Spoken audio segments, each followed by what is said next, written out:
1st, 2023 Special Board of Aldermen meeting. Would everybody please join with me in saying the Pledge of Allegiance?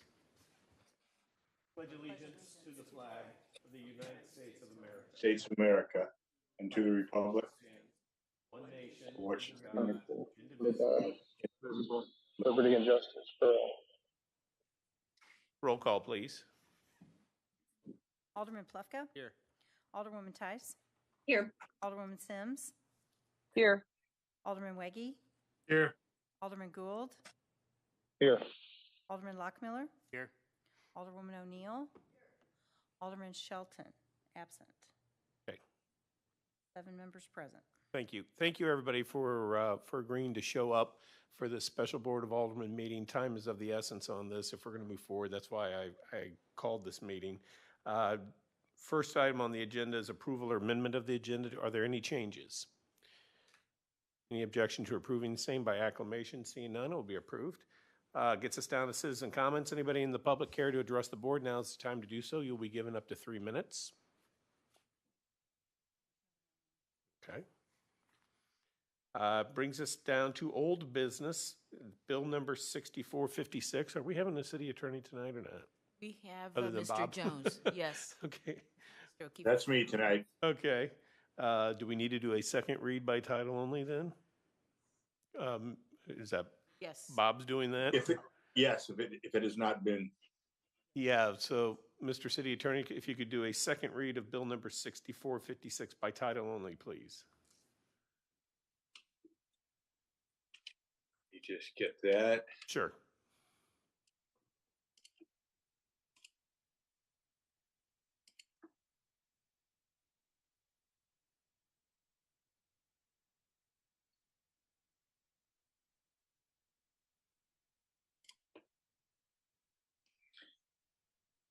Bill number 6456.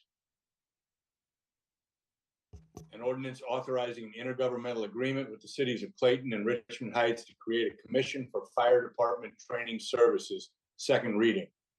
Thank you. Bob, do you care to explain to the board the changes that have been made to the intergovernmental agreement and the bylaws? Yes, I can do that. It doesn't have to be line by line, of course, just...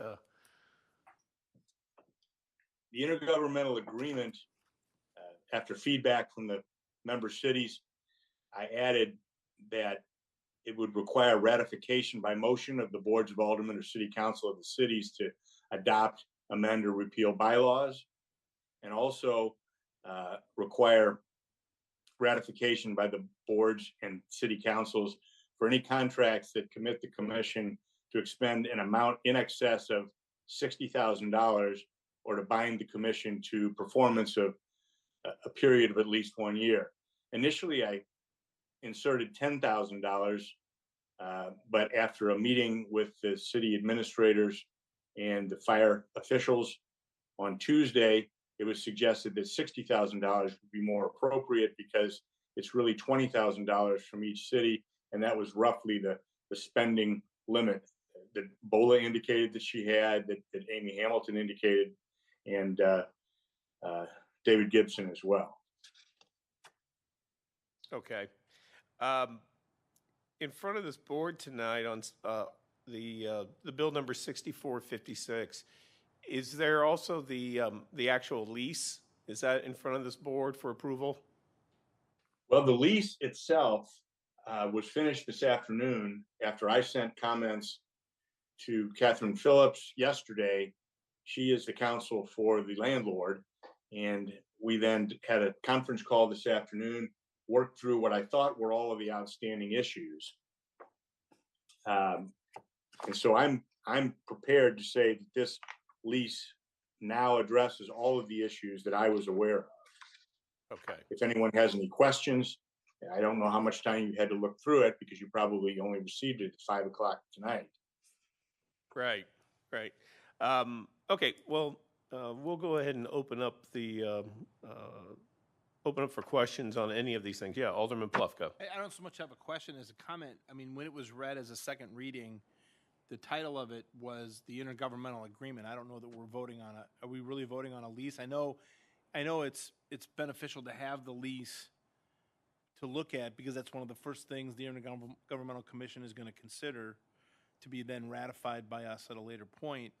But really, the agreement tonight is just the intergovernmental agreement, the resolution. That's correct, Alderman. The lease is not on for approval tonight. Okay. Okay. I just want to get it to you so that you'd have an opportunity to And review it. Yeah, and I really appreciate that. I do appreciate that. I just want to make it clear. Okay. Yep. So for clarification purposes, Alderman Weggie. Yeah, well, then why in section 1 is the lease called out as Amendment A? As part of the ordinance? Wouldn't that mean approval of the lease tonight? Amendment A calls out the Sorry, Commission. Exhibit A.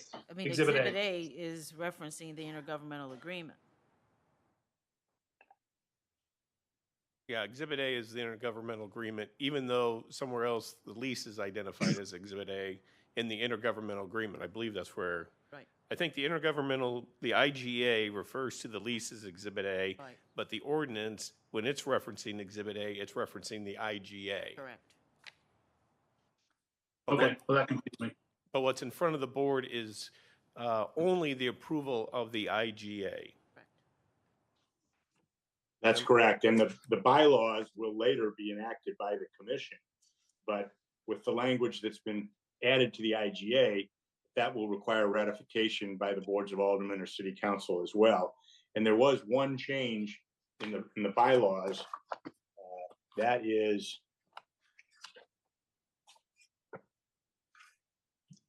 in section 513, which requires the presence of all of the board to constitute a quorum. Okay. It requires all of the representatives from the member cities. Yes. Okay. All right. Yeah, so I think at the prior meetings, we laid out the concerns that we had, and the city attorney took those concerns and tried to incorporate them into the IGA as well as the bylaws. Any other questions? Yes, Alderman Lockmuller. I don't know if this is for the chief. Do we know the status of the other two cities and their approval? So the city of Clayton, it's on hold. Pending, they have presentation has been made, but they are essentially waiting to see the city of Brentwood's decision. And the city of Richmond Heights did approve the IGA. It is not the document we are looking at. It is the original document submitted. So it is my understanding they will have to go back for that amendment, but that has not taken place yet. That is my understanding as well. Okay. Any other questions? Alderwoman Tice, if you could unmute yourself. Thanks. So I have a specific question and then like a big, like stepping back in a big picture question.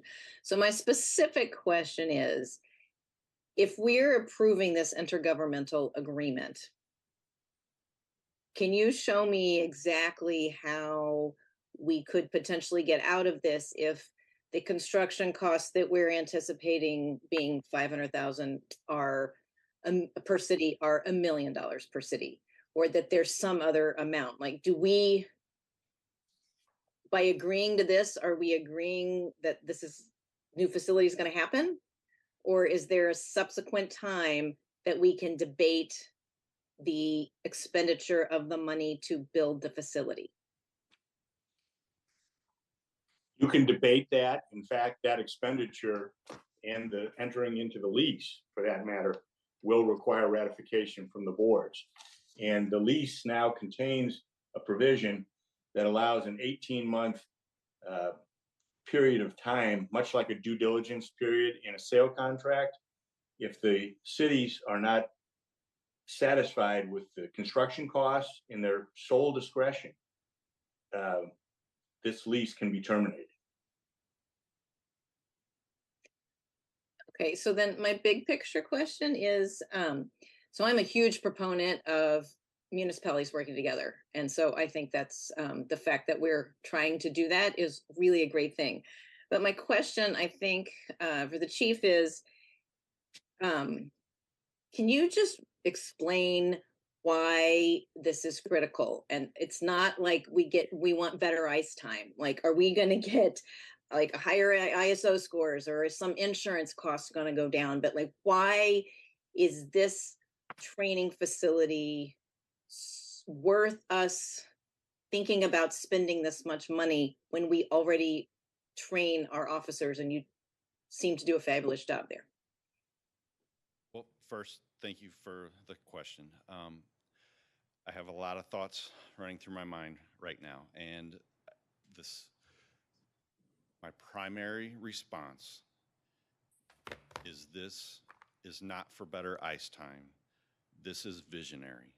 This is beyond my tenure at the city of Brentwood.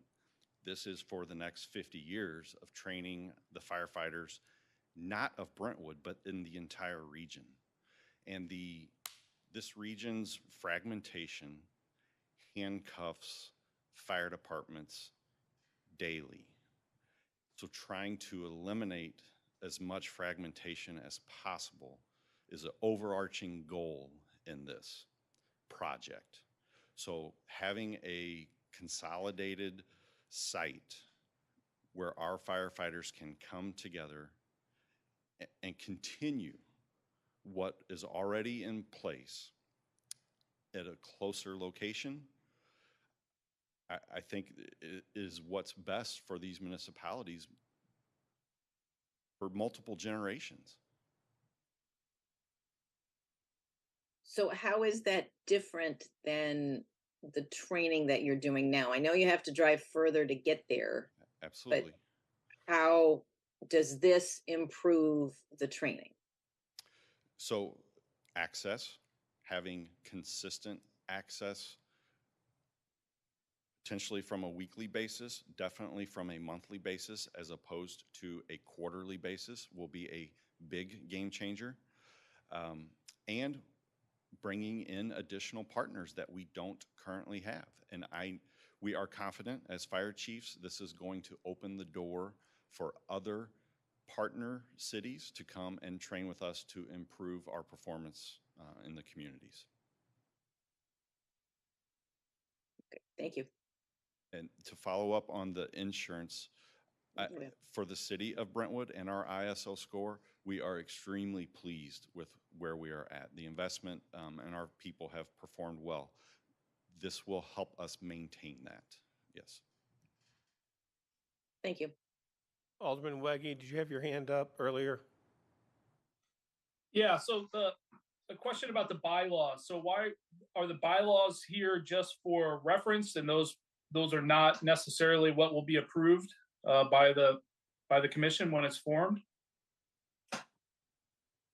Bob, you're on mute. Yeah, Bob, you're on the mute. Thanks, Brandon. Sorry about that. The bylaws will actually be adopted by the commission and ratified by the boards. So it's just a specimen to start the discussion, but I added the language that would require unanimity in order for the commission to act, because that seemed to be a concern of some of the board members. Okay, so when those bylaws are adopted, those will be done by the commission. So those would not come back through the respective boards for approval, though, correct? So what you've added in the bylaws there requires. So pardon me, it will come back to you. The language that has been added to the IGA now requires the bylaws to be ratified by the boards of aldermen or city councils of the member cities. Okay, so that's that number 1 paragraph after ratification by motion? Correct, yes.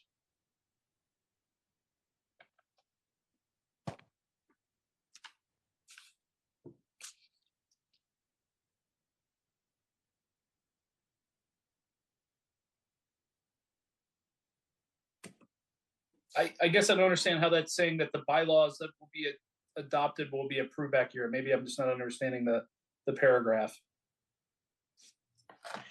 Well, the timing in my mind would be for the commission board to first adopt the bylaws and then send it to each one of the 3 member cities for ratification by the respective boards or councils. And it's, if you don't ratify it, you send them back to the drawing board, so to speak, to come up with bylaws that are acceptable. Okay. All right, thank you. Hey, anyone else? Alderwoman Tice. I'm sorry, I wasn't as organized as I should have been before the meeting. In the intergovernmental agreement, paragraph 9 gives the commission the ability to borrow money from any public or private source, issue bonds or other obligations, and provide security for repayment of the same as provided in state statute. So are we then giving this commission the ability to issue bonds or borrow money? Not yet. Those decisions would have to be made by the individual city councils and board of aldermen. Right. I mean, It's not unilateral decisions that a city manager or city administrator can make. right. All these things have to come back to the boards to be ratified. This would simply give the ability to go and do those things, but it's not a certainty that it would happen. So not a law, I'm not one of the many lawyers on this board, but in paragraph 1, it talks about after ratification of the bylaws, they have to come back. And if we spend money, it has to come back. But where does it say that the rest of these paragraphs have to come back? Well, like paragraph, Alderwoman Tice is talking about the one that she was just asking about. The what number was that? Alderman? 9, I think it's 9. Yeah. It was 9, and since a bond issue, for example, would be more than 1 year in duration, it would come back as a result of subparagraph 2, which requires any obligation that lasts a period of at least 1 year to be ratified by the boards of aldermen or city councils. Okay, and I guess if you were borrowing money from a bank, it would be a similar situation. Okay. Yes, that's. I can't imagine that there would be a loan that wouldn't have some kind of amortization period that extended beyond 1 year. Okay, thank you for the clarification. Anyone else? Alderman Weggie. Yeah, so paragraph 7, they would have the right to levy and collect member municipal assessments. So is there a path where there would be an assessment that is coming back to the munis that has not been approved through contract? I mean, the first example I thought of is if construction costs far exceed the original contract that we went on, could they assess back on the munis and we would not have a say in that at all? I just don't see how that could happen. Nor do I. I know that I, as a city administrator, I can't approve that without bringing that to Ways and Means of the board. I mean, what the city's contribution would be if it were approved. With that dollar amount, my authorization limit is 20,000. Mm-hmm. It's impossible for me to make that decision without informing the board. But would this commission be able to do that without with this IGA that we have, because that would not be a new contract necessarily, that they would make the decision to pay that and then they would assess the munis for the cost. This board still has the authority to decide whether to pay it or not, so they can't assess it. Well, maybe I'm understanding Alderman Weggie's question or hypothetical being, by operation of law, could we end up in a situation where this has been incurred, and it's not that we're at that point. It doesn't necessarily. I think that's what Alderman Weggie's saying. At that point, it wouldn't require any board authorization. The concern I think that he has is by operation of this IGA, that we get ourselves in a position where they come back and they say, for instance, cost overrun. I think that was right. Maybe, so there's a change order, for instance. Right. Take it back to the board. Board would make a decision up or down. Okay. Do you hear that, Alderman Weggie? Yeah. Okay.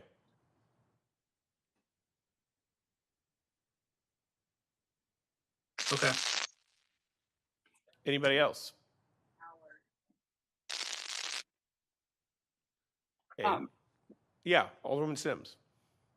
I just had a concern that, you know, at least when we have our minimums where you don't need authorization, there's a budget where that expenditure was improved to some extent. I'm concerned that they're going to be able to impress on us a $20,000 bill for maybe $19,999, and we wouldn't have budgeted for it. I was more comfortable with the $10,000 threshold for that reason. You know, at least when BOLA has authority or to go out and spend $20,000, there was at least a budget that said that that kind of expenditure was at least very improved. We won't have any layer for this, the way I read it. That was my only. Otherwise, I commend everyone for doing having this go back and forth, and I'm otherwise comfortable with the language. But am I misreading that? Go ahead. If somebody wants to train Bob. Oh, sorry. Bob, did you hear that question? I did. So Alderwoman Sims is suggesting a lower threshold, perhaps. I guess it is possible, yes, that this board, the commission's board, could authorize an expenditure less than $60,000. And then we would be on those facts, and that would be we'd be stuck with it, right? Because it's under 60K, and we'd be responsible for our share. May I respond? Yes, but you'd have to think that your city administrator, who's going to serve on this board, is not going to do that to you. She knows you better than anyone Exactly. else. And that's I have every confidence in Are we Bola. ethical? That's not the point. She could be outvoted. Are we well, disingenuous? no, she can't, because it requires unanimity. At least the way I've drafted the bylaws, that kind of a decision. That's only so any kind. It says, however, any such contracts that commit the commission to expend an amount in excess of 60K. So if it's under 60K, she could be outvoted, right? No, because the bylaws, with the language that I inserted, it would require all three to vote in favor of it. So she could not be outvoted. She would effectively have veto power. So any expenditure requires unanimous approval and by the bylaws. Is that right? Correct. Okay. Well, if that's the case, then that satisfies my concern. Yeah, I think one thing that we were really interested in seeing was the unanimity. That afforded it another level of protection, and I see a thumbs up by Alderman Gould. That provided simply another protection or another level of protection to the city by having that. Any other questions? Yes, Alderman Weggie. Yeah, so I'm so confused then. The bylaws don't exist, right? There are no bylaws, correct? Not yet. That's correct. But the procedure is, if the commission is formed, then they would put together a proposed set of bylaws. Those bylaws would come back to each of the 3 member cities for approval. Is that right, Bob? Yes, that is correct. Okay, so when we're saying that's covered in the bylaws, what we mean is that we would have the opportunity to make sure that's covered in the bylaws. Yes, that's a more accurate way of saying it, Alderman. Okay, thank you. Anyone else? If not, the board or the chair would entertain a motion to perfect Bill number 6456 into ordinance form. Your Honor, may I make one point of order for just a moment? Yes, please. Alderwoman Sims must be available by both video and audio in order to participate in a roll call vote. Okay, So, thank you. Thank you. We'll tell. There we Sorry, I go. was just dealing with some connectivity. Okay, I think we had a motion by Alderwoman O'Neill. Yes, Second. and we got a second. Okay, any discussion on that? And again, this is simply the vote to approve the IGA, the formation of this commission. It's not approving the lease. It's not approving the construction of the fire training tower or anything like that. It's simply to put together this commission. So any discussion? Roll call, please. Alderman Plufka? Yes. Alderwoman Tice? Yes. Alderwoman Sims? Yes. Alderman Weggie? Yes. Alderman Gould? Yes. Alderman Lockmiller? Yes. Alderwoman O'Neill? By a vote of 7-0, the bill will become an ordinance, and I don't have the ordinance number It's in front of okay. me, sorry. That's all right. Okay, thank you, everybody. Brings us down to new business, and is Bob handling this, or? Okay, Erica's online. Is online and he's handling the next okay, item. that's resolution number 1445. Thanks, Bob. Thank you. Good night. Good night. Eric, resolution number 1445. Yeah, I'll make this quick. One of the items that the city needs to complete in order to be compliance for the city's budget policy, as well as gearing up for the 2022 audit, is to approve the budget amendment for 2022. It went to Ways and Means and was approved 4-0. And again, it's just something we do every year to make sure that we're good with our audit. Okay, have any questions for Eric on this? Alderwoman Sims, is your hand up? No? Okay. I don't see any questions, so can we get a motion to approve resolution number 1445? Make a motion to So moved. approve there you go. Second. Second. All right, we've got the motion and a second. Any discussion? Let's do a roll call vote on this, please. Alderman Plufka, Yes. Alderwoman Tice, Yes. Alderwoman Sims, Yes. Alderman Weggie, Yes. Alderman Gould, Yes. Alderman Lockmiller, Yes. Alderwoman O'Neill. Motion carries by a vote of 7-0. Thank you. Next item on the agenda is citizen comments. Anybody in the public care to address the board? Now is the time to do so. There's Seeing nobody none online. and seeing no further business in front of this board, this meeting is adjourned. Thank you again, everybody.